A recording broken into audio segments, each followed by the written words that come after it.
Olá, tudo bem? Meu nome é Daniele Caroline Arnold, estou aqui gravando mais um vídeo do meu estágio híbrido de extensão.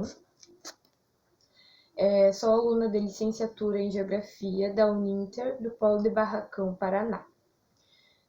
Então, agora eu estou na minha segunda parte, digamos assim, do estágio.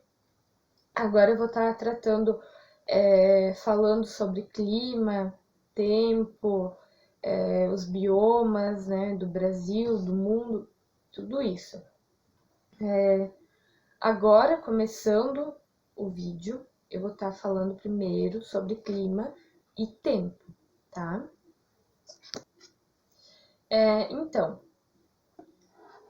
Clima e tempo são dois conceitos bem parecidos, mas que não são iguais. Por exemplo,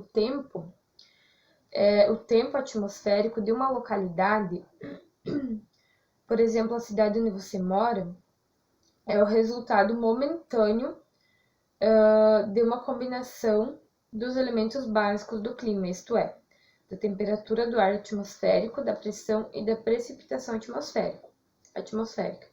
Então, por exemplo, o tempo é a temperatura, se está chovendo ou não está, em determinado momento, né, em determinado dia, em determinada localidade, né? Isso é o tempo.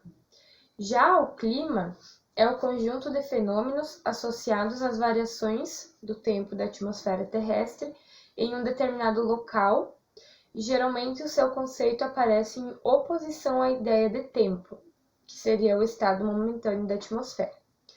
Portanto, para se conhecer um clima de um dado lugar, é preciso vários anos de estudos e observações, para finalmente estabelecer a conclusão sobre um determinado tipo climático. Então, deve-se entender por clima a sucessão habitual dos tipos de tempo atmosférico que se repetem durante vários anos em uma localidade ou região. Então, enquanto o tempo é uma determinada temperatura, se está chovendo não está em determinado momento, em determinada região, o clima não. O clima tem que ser estudado durante vários anos para dizer se aquela região tem um clima seco, se tem um clima chuvoso, se tem um clima com temperaturas altas, ou se tem um clima com temperaturas baixas, se tem um clima úmido, tudo isso. Então, o tempo é uma temperatura em determinado momento, em determinada região. Já o clima, não. O clima tem que ser estudado durante anos e anos e anos, para assim se dizer qual é o clima de determinada região. Então, o tempo é momentâneo e o clima não, tá? Por exemplo, quando dizemos que está chovendo em Recife, estamos falando em tempo, pois é algo momentâneo, que acabará em breve. Isso não significa que o clima desse local será predominantemente chuvoso, o que só poderá ser concluído após o registro da sucessão habitual dos regimes de chuva e de estiagem da região em um período mínimo de 30 anos. Então, Recife, todo mundo sabe que é um clima um pouco mais seco, né? Então, quando eu disser que está chovendo em Recife, não quer dizer que o clima é chuvoso, tá? Tá dizendo que o tempo está chuvoso, que o tempo é um tempo de chuva, né? Mas o clima não, porque o clima só pode ser concluído após o registro de um período mínimo de 30 anos. Como um elemento da atmosfera, o clima está em constante interação com os elementos e fenômenos da hidrosfera, da atmosfera e da biosfera, alterando e sendo alterado por esses diversos componentes. Então, o clima, ele tem uma interdependência, digamos assim, com a hidrosfera, a atmosfera, a biosfera, tudo isso, tá? Tudo isso tem que ser estudado para assim se dizer qual é o clima de determinada região. Existem inúmeros fatores climáticos responsáveis pela forma dinâmica com que o clima se expressa. As inúmeras combinações dos fenômenos constituem a existência de de uma ampla gama de conjuntos climáticos sobre a Terra, havendo regiões mais úmidas, porém quentes, e aquelas secas ou frias, além de muitas outras. Dentre os mais importantes fatores climáticos, podemos citar as variações de latitude, altitude, a continentalidade ou a maritimidade, as massas de ar, os oceanos e muitos outros. Eles influenciam e são influenciados pelas condições de temperatura, pressão atmosférica, umidade do ar e as precipitações. Agora vamos falar um pouquinho mais sobre o tempo e depois a gente vai retomar a questão do clima, tá? As massas de ar e o tempo. As massas de ar são grandes porções de ar atmosférico com características de temperatura e umidade aproximadamente uniformes às do lugar onde elas se originam. Assim, se uma massa de ar se forma em uma região quente e úmida, por exemplo, na região equatorial da Amazônia, ao se deslocar provavelmente provocará chuvas e aumento de temperatura nas áreas por onde passar. De modo geral, uma massa de ar será úmida se tiver como centro de origem o oceano, e será seca caso se forme sobre o continente. Então, uma massa de ar úmida é aquela massa de ar que vem do oceano, né?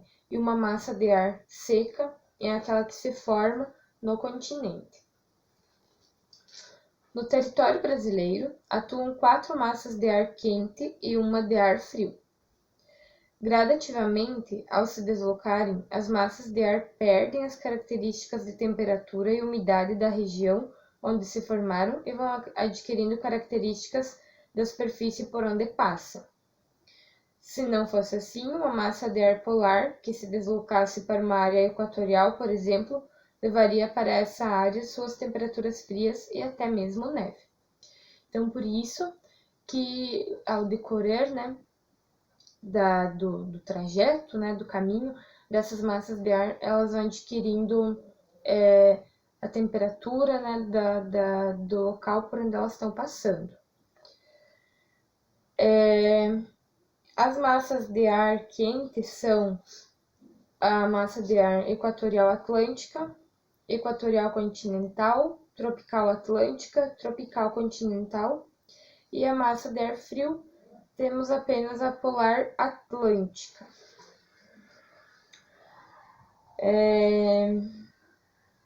Prosseguindo, então.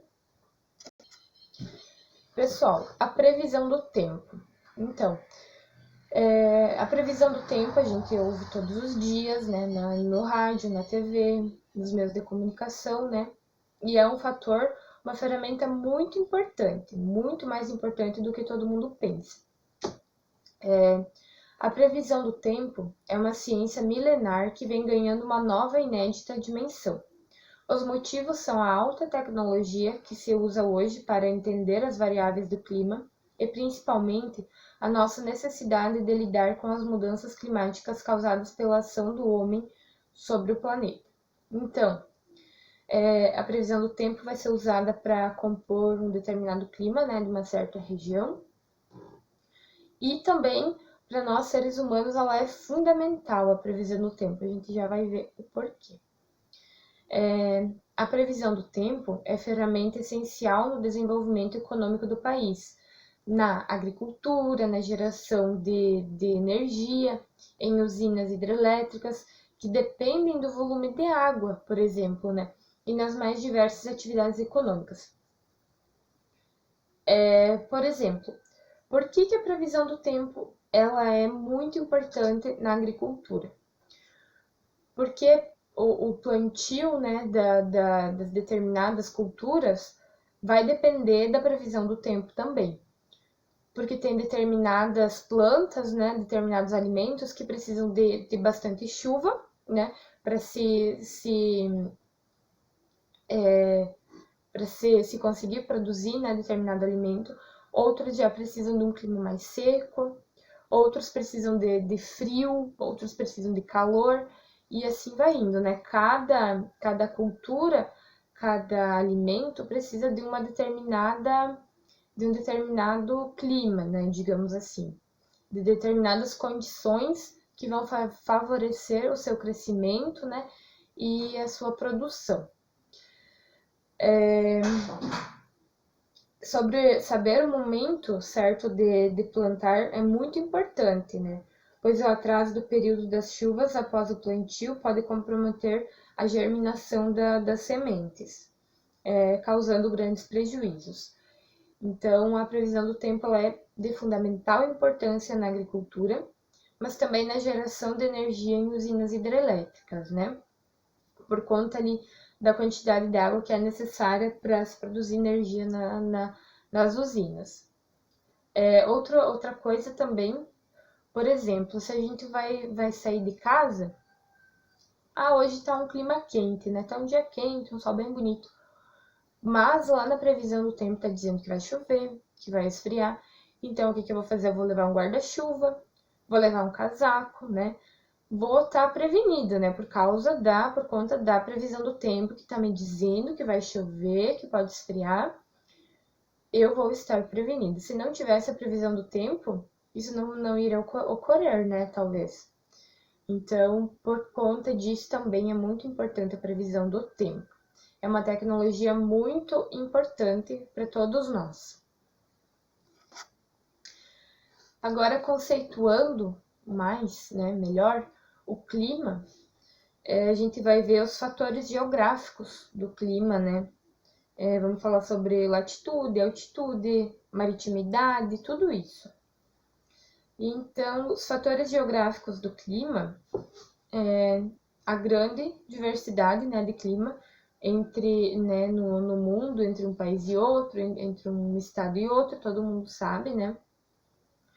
E isso ocorre porque os elementos do clima, né, temperatura, pressão, precipitação atmosférica, variam de uma localidade para outra em virtude de fatores astronômicos e meteorológicos. O que são os fatores astronômicos? Esses estão associados aos movimentos da Terra e à inclinação de seu eixo. Então, fatores astronômicos estão relacionados aos fatores da Terra, né? A inclinação da Terra, como a gente já viu lá no início desse estágio, né? Nos primeiros vídeos, a inclinação da Terra, né? E os movimentos da Terra, a inclinação do seu eixo. São eles que provocam as mudanças nos elementos do clima segundo as estações do ano e a duração dos dias e das noites. A gente já falou, né? Conforme a inclinação do planeta Terra e o seu movimento, né, de rotação e translação, vamos ter as estações do ano, né? Por conta dos raios solares, né? Por conta do movimento da Terra, né, da inclinação do eixo da Terra, vai ter momentos que certos locais vão ter mais luz solar e momentos que vão ter menos luz solar. Então, isso que faz ter a questão das estações do ano. Então, esse é um fator muito grande, muito importante, né, na questão do clima. E também temos os fatores meteorológicos. Eles relacionam-se com os movimentos da atmosfera terrestre, por exemplo, a circulação das massas de ar, né? Como eu já falei antes, das massas de ar quente e das massas de ar frio. Os fatores astronômicos e meteorológicos influem nos fatores geográficos, responsáveis pelas variedades climáticas regionais. Os principais fatores geográficos são a latitude, a altitude, a maritimidade, a continentalidade, a vegetação e as correntes marítimas. E agora a gente vai falar um pouco sobre cada uma, tá? Então, a latitude é um dos fatores que mais interferem no clima. Geralmente, em regiões de baixas latitudes, isto é, localizadas próximas à linha do Equador, as temperaturas costumam ser mais elevadas. Isso ocorre porque, nessas regiões, os raios solares possuem uma maior incidência que nas demais regiões, Dessa forma, nas regiões de altas latitudes, mais próximas aos polos, a temperatura tende a diminuir. Então, nas áreas dos polos, que é em cima e embaixo, os raios solares têm mais dificuldade para chegar nessas regiões, né? Então, ali que tem, nessas áreas que tem altas latitudes, vai ser uma temperatura mais fria, por conta dos raios solares não conseguirem atingir aquelas regiões tanto como na linha do Equador, né? A linha do Equador a gente sabe que fica bem no meio, né, do planeta Terra, né, do globo terrestre. Por exemplo, o Brasil está quase que totalmente localizado ali na linha do Equador, né? Por isso que tem boas temperaturas, né? Temperaturas bem quentes, digamos, né? Então, mas além da latitude, nós temos a altitude também. As altitudes são associadas às variações de pressão atmosférica, também formam um fator determinante nas variações do clima. Quanto mais alta em relação ao nível do mar uma região se encontra, menores suas temperaturas tendem a ficar. Isso ocorre porque nessas regiões a quantidade de moléculas de ar também é menor, reduzindo a pressão atmosférica e sua capacidade de resguardar o calor. Então, esse é o motivo que, geralmente, né, em áreas de serras, de montanhas, as temperaturas são bem baixas, né? Por conta da altitude, né? Quanto mais alto o local, digamos assim, né? Quanto mais alto em relação ao nível do mar, mais baixas as temperaturas. As massas de ar, elas também formam um importante fator climático, pois suas movimentações são capazes de alterar os climas de diferentes regiões, levando umidade onde está seco e proporcionando estiagem onde antes chovia.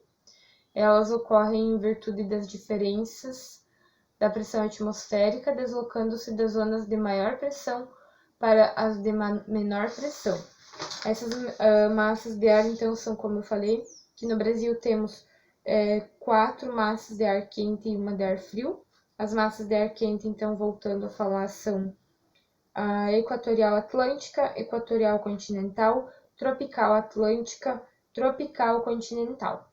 E a única massa de ar frio que temos aqui no Brasil, né, é a massa de ar polar atlântica. Então, essas massas de ar, elas interferem muito também no clima, né? As correntes marinhas, né, as correntes marítimas, elas costumam transformar as características das condições climáticas. As correntes quentes, graças às influências da latitude, quando se aquecem mais, levam mais umidade e geram temperaturas mais elevadas nas zonas litorâneas. Já as correntes frias provocam a queda da umidade e da temperatura nessas mesmas zonas. Isso ocorre porque os oceanos são grandes armazenadores da energia solar. Como eles compõem a maior parte da superfície da Terra, suas variações de temperatura irão influenciar diretamente o clima no planeta. Assim, os fenômenos climáticos alteram-se conforme os níveis de aquecimento dos oceanos aumentam ou diminuem.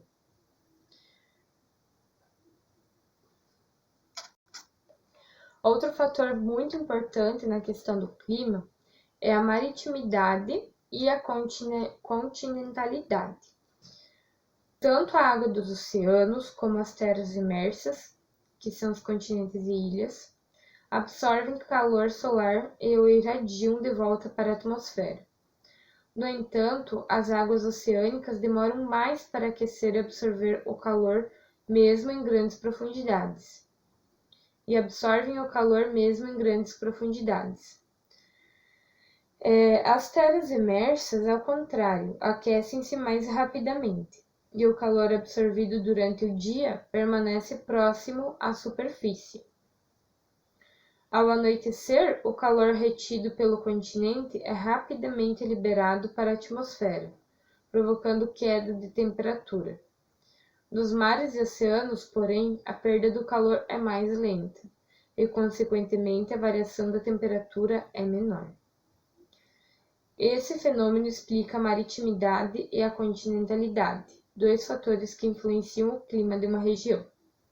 A maritimidade corresponde à influência dos mares e oceanos sobre o conjunto de características climáticas, como a temperatura e a umidade de uma região. A continentalidade refere-se à diminuição dessa influência à medida que se avança em direção ao interior de um continente. Portanto, quanto mais próximo do litoral estiver uma localidade, mais úmido será seu clima e menor será a variação da temperatura. Então, quanto mais perto do mar, né, principalmente ali nas regiões litorâneas, vai ser mais úmido e menor vai ser a questão da variação da temperatura, tá? Então, por isso que geralmente no litoral é mais quente do que nos continentes, né, mais adentro nos continentes. A diferença entre a maior e a menor temperatura de um dia, de um mês ou de um ano é chamada de amplitude térmica. Para conhecer a amplitude térmica anual de uma localidade, basta observar a diferença entre a média da temperatura do mês mais quente e a média de temperatura do mês mais frio. Então, esse é um fator bem importante, né? A maritimidade e a continentalidade. Quanto mais perto do mar, então, é um clima mais úmido, com menores diferenças de temperatura, né? E quanto mais adentro no continente, mais frio vai ser e com mais diferença de temperatura.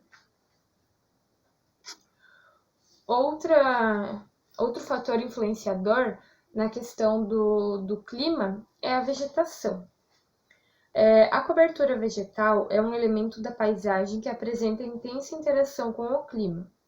As plantas retiram água do solo através de suas raízes, e parte dessa água é transferida para a atmosfera pela transpiração das folhas, perda ou emissão de água na forma de vapor. Esse vapor de água junta-se à evaporação da água de rios, oceanos, mares e lagos, formando as nuvens que, por sua vez, dão origem às chuvas. Desse modo, numa região coberta por vegetação, como a Amazônia, a evapotranspiração é elevada. Grande quantidade de vapor de água é lançada na atmosfera, tornando o clima úmido e favorecendo a ocorrência de chuvas. Então, as chuvas são um grande fator, né? Por questão a vegetação é um grande fator, né, do clima, por conta das plantas fazerem, né, a sua fotossíntese, e como elas retiram a água do solo, elas vão transpirar e vão liberar para a atmosfera uma parte daquela água. Essa água vai evaporar, uma parte vai para os mares, para os rios, para os lagos, e outra parte vai para fazer as nuvens, né, para a formação das nuvens. Aí onde tem uma vegetação bem densa, a umidade do clima é maior e tem mais ocorrência de chuvas do que numa vegetação que não é tão densa, né? Que é mais rala, digamos assim. Outro fator influenciador do clima é a ação humana. Infelizmente, o ser humano tem atuado muitas vezes na natureza de forma destrutiva. Entre os vários exemplos desse tipo de ação, destaca-se o desmatamento, que influencia diretamente o clima local, regional e global. A retirada da vegetação afeta o retorno do vapor de água para a atmosfera, facilita a ocorrência de erosão do solo e coloca espécies animais e vegetais em risco de extinção. A queimada é um método muito utilizado na prática do desmatamento e contribui ainda para o aumento do efeito estufa. responsável pelo chamado aquecimento global. Então,